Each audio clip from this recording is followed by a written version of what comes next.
உற்றார் உறவினர் நண்பர் அனைவரும் திரண்டிருக்கும் இந்த இனிய அவையை வணங்கி மகிழ்கிறேன்.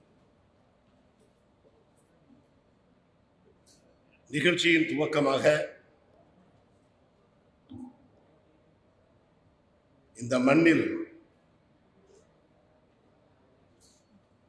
தமிழ் பெருந்தகை என்று சொன்னால் அது சிற்பிக்கு சரியான பொருத்தமாக இருக்கும். தமிழ் பெருந்தகையினுடைய தலைவர் இந்த பகுதியில் சிற்பி அவர்கள்.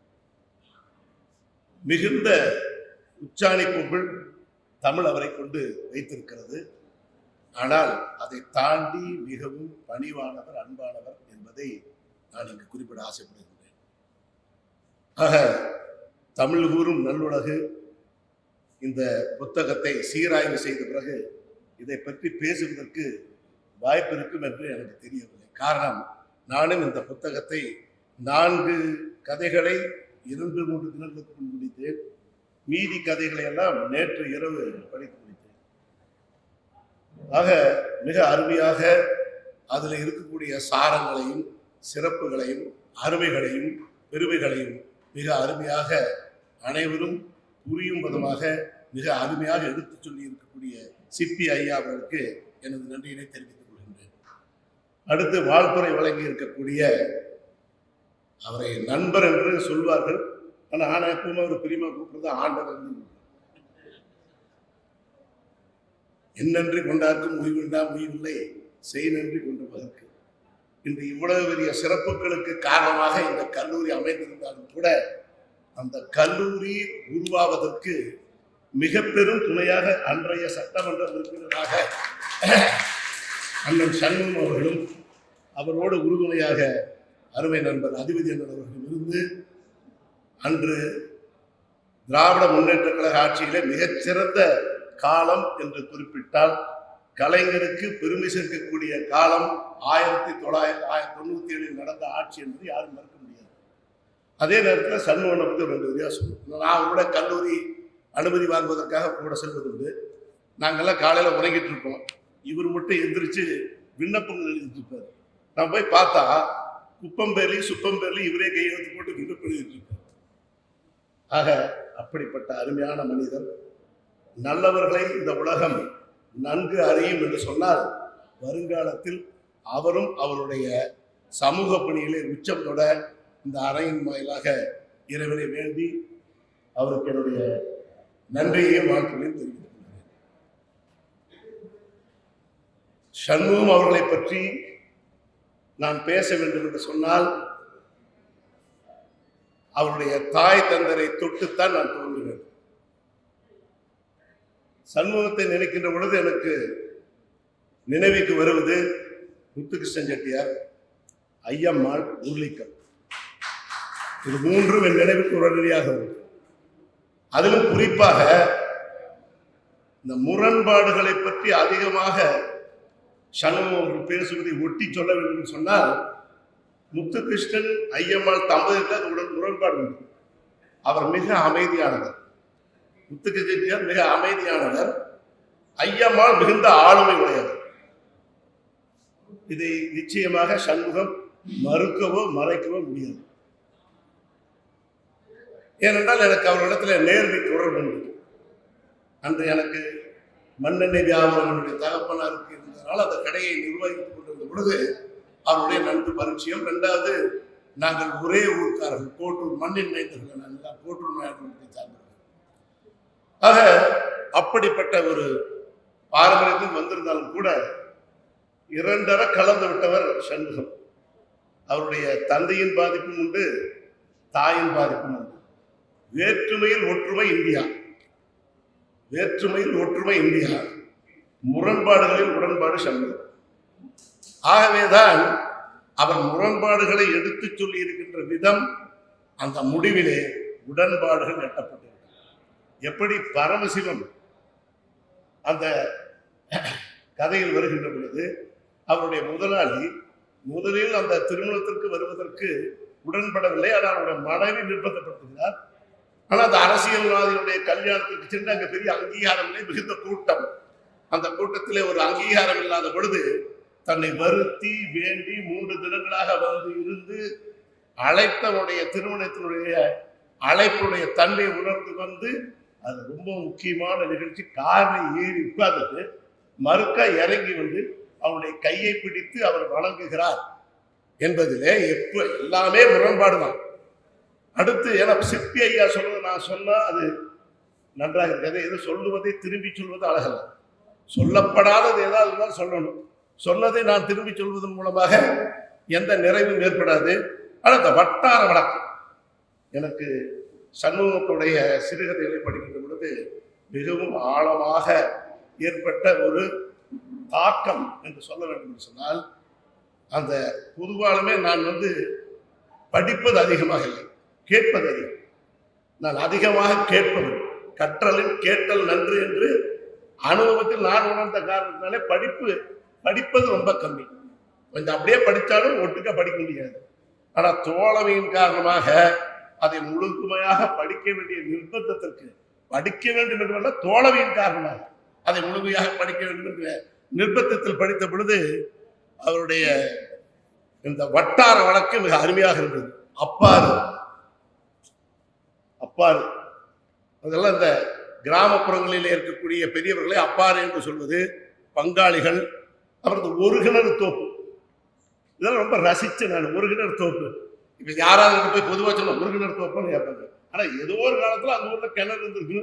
ஏதாவது ஒரு மரம் பிடிங்கி இருப்பா, மரம் பிடிங்கி கவுண்டர் இருந்திருக்காது. ஒரு கிணறு தோப்பு வளர்த்தி நம்ம எல்லாருமே வளர்த்தின்னு சொல்றோம். எனக்கே ஒரு சந்தேகம், வளர்த்தி கரெக்டானா என்னுடைய அறிவு கெட்டு நான் சீராய்வு செய்த வரை எனக்கு எங்களுடைய கல்லூரியினுடைய முதல்வர் என்றும் முதல்வர் பேராசிரியர் நமச்சிவாயம் கடிதம் எழுதுகின்ற பொழுது கலத்தின்னு எழுத மாட்டார், கலத்தி அப்படி எழுதுவார். அப்ப அது வளர்த்தி அப்படிங்கிறது வட்டார வழக்காக இருந்தாலும் கூட சுவைய தமிழாக இருக்க வேண்டும் என்று நான் நினைக்கிறேன். அதாவது எள்ளும் முளைக்காத, கொள்ளும் முளைக்காத, ஓனான் முட்டு வைக்காத, சிரிப்பது சிரிப்பு. ஏன்னா இது வந்து அந்த காலத்துல ஓனான் முட்டு வைக்காத அப்படிங்கிறது எல்லா இட்டேரிக்கும் பொருந்தும். இப்ப இட்டேரியெல்லாம் ரோடாகி போச்சு.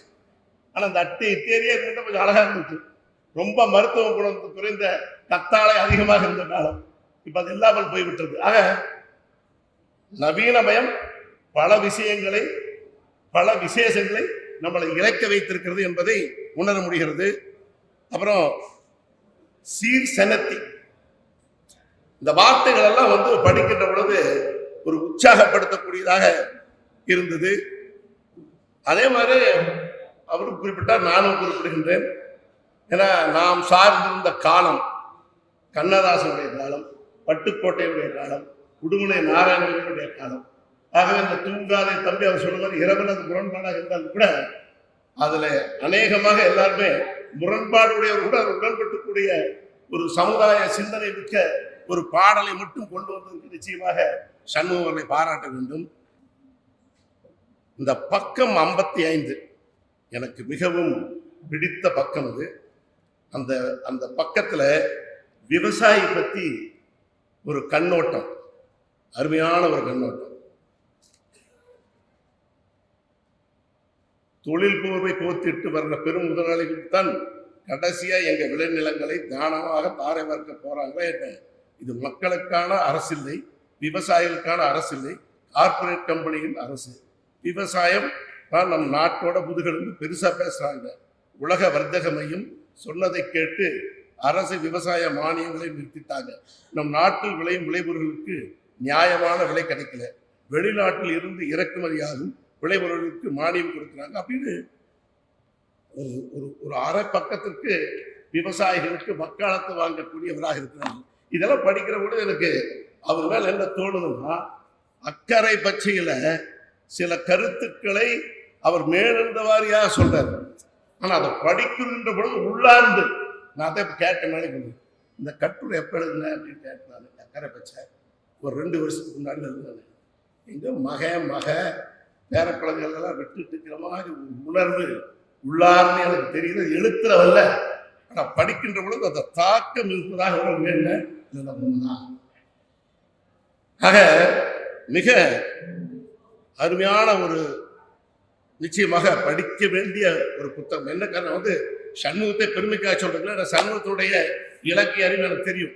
நாங்கெல்லாம் இப்போ நேரத்து கூட சண்முகம் மறந்துட்டாரு கேட்டேன், உங்களுக்கு ஞாபகம் இருக்கா சண்முகம் கல்யாணத்துக்கு முன்னாடி நம்ம கல்யாணம் பண்ணிக்கிற பொண்ணு எப்படி இருக்கணும்னு ஒரு சீராய்வு செய்கின்ற பொழுது இலக்கிய நயத்தோட நீ பேசுனத நான் ஞாபகம் வச்சிருக்கேன்னு சொன்னேன். அந்த ஒரு சிறு பகுதி அந்த மலர் அப்படிங்கிற கண்ணோட்டத்தில் கொண்டு வர்றாரு. பட் உண்மையிலேயே அது தனம் உண்மையிலே தனம் இருக்கா? ஆக ஏன்னா அவருடைய கற்பனை கட்டி what mind conceives and believes it achieves. ஆக அவர் என்ன எதிர்பார்த்தாரோ அது வாழ்க்கையில் வந்து முறையாளாக அமைந்திருக்கிறது என்பதையும் நான் நிச்சயமாக இங்கு சுட்டிக்காட்ட கடமைப்பட்டிருக்கிறேன். ஆக எனக்கு பின்னால பல பேர் பேச வேண்டியிருக்கிறது. ஆனால் பேசணும்னு நினைச்சிட்டு பேசிட்டு போறது பிரயோஜனம் இல்லை. மற்றவர்களுக்கும் பேசுவதற்கு வாய்ப்பளிக்க வேண்டும். அப்ப ரெண்டாவது, ஏற்கனவே பேசியவர்கள் கருத்தை நான் திரும்ப சொல்வதில் எந்த அவசியம் இருக்காது.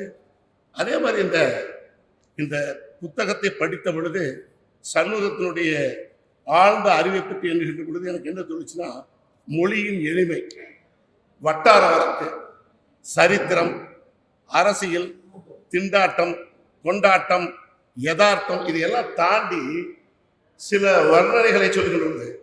செல்வபுரத்தை பற்றி சொல்றாரு. ஆக்சுவலாக செல்வபுரம் வந்து ஆட்டோக்காரன் போறது கொஞ்சம் தயங்க நடக்கும். ஏன்னா செல்வபுரம் கொஞ்சம் உள்பக்கமாக போனீங்கன்னா அந்த காலத்துல ரோட்டில் மண், கல், குண்டும் குழியாக தான் இருக்கும். அதே மாதிரி அந்த பாலக்காட்டில் வடக்கன்துறை அந்த வர்ணனை, அதே மாதிரி முதல்ல பேசின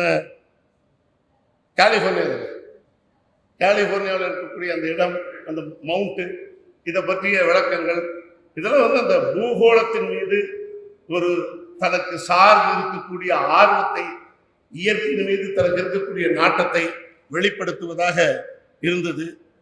நான் சுருக்கமாக சொல்ல வேண்டும் என்று சொன்னால், life is fast, very fast, no replay, no remind, so enjoy every moment அப்படின்னா அதுக்கு சண்முகம் சரியான. இவருக்கு ரீவைண்ட் தேவையில்லை, ஒன்றும் தேவையில்லை, பர்ஃபெக்டாக என்ஜாய் பண்ணுறாரு. பேர குழந்தைகளும் மகளும் கொடுத்துருக்குறாங்க அப்படிங்கிற ஒரு குறையை தவிர, அது ஒரு குறை தான். ஏன்னா அது அந்த படித்தோம்னா அந்த அக்கறை பச்சைன்னு தெரியும். ஆக the spirit of the nation will ignite the minds of the earth. படிச்ச எனக்கு உடனே மைண்டுக்கு வந்த ஒரே அப்துல் கலாமுடைய வார்த்தை என்னன்னா, நாட்டுப்பற்று மட்டுமே இளைஞனுடைய சிந்தனையில் ஒளியேற்றும். அப்படி ஒளியேற்றப்பட்ட சிந்தனைக்கு இணையான மகாசக்தி இந்த பிரபஞ்சத்தில் எதுவும் இல்லை. ஆக அப்படிப்பட்ட ஒரு சிந்தனையில் பொறி இருந்த காரணத்தினாலே அவர் எதை பற்றி அவருடைய மனதில் ஒரு பொறி ஏற்றப்பட்டதோ அதை பற்றி அவர் எழுத முற்படுகின்ற பொழுது தமிழ் தானாக வருகிறது. எளிமையான நடை, இனிமையான நடை, வட்டார வழக்கு, அனைவரும் சேர்ந்து இந்த தீர்வு என்கின்ற தலைப்பு. வாழ்க்கையில சொல்யூஷன் தான் ரொம்ப கஷ்டம். இந்த தீர்வு முதல் கதையில அமெரிக்காவில் இருக்கக்கூடிய அந்த மரத்தினுடைய முக்கியத்துவத்தை அங்க அப்படி பண்றாங்க, நம்ம ஏன் அப்படி பண்ணக்கூடாது அப்படின்னு சொல்லும் விதமாக அந்த தீர்வை கொண்டு வந்திருந்தாலும், அதை புத்தகத்தினுடைய தலைப்பா வச்சிருந்தாலும், தீர்வு என்பது மிகப்பெரிய தலைப்பு. இன்னைக்கு நிறைய பிரச்சனைகள் வாழ்க்கையில தீர்வு ஏற்படுத்தி கொள்ள முடியாததுனாலையோ, அல்லது தீர்வு தெரியாததுனாலையோ, அல்லது தீர்வு இருந்தாலும் நம்மளுடைய அகங்காரத்தால் அதை ஏற்றுக்கொள்ள முடியாததான் பிரச்சனைகளுடைய தொடர்ச்சி நீண்டு கொண்டிருக்கின்றது என்பதையும் நாம் நிச்சயமாக உணர வேண்டும். When care is expressed truly, ஒரு அக்கறையை உண்மையாக ஒரு மனிதன் வெளிப்படுத்துவானால் people will get impressed. ஆக நீங்கள் யதார்த்தமாக எளிய நடையிலே எண்ணற்ற பிரச்சனைகளை முரண்பாடுகளோடு சொல்லி உடன்பாடுகளை கொண்டு வந்திருந்தாலும், எனக்கு இதிலிருந்து கிடைக்கின்ற ஒரு சாரம், உச்சத்தில் இருப்பவர்களை நேசிப்பதை காட்டிலும் நம்மோடு உண்மையான அன்பு பாராட்டுவர்களை வாழ்த்தி வணங்குவதே சால திறந்தது. ஒரு வனம் உருவாகிறது என்று சிப்பி அவர்கள் சொல்கிறார்கள். நான் சொல்லுகின்றேன், அது வானம் தொடட்டும். நன்றி, வணக்கம்.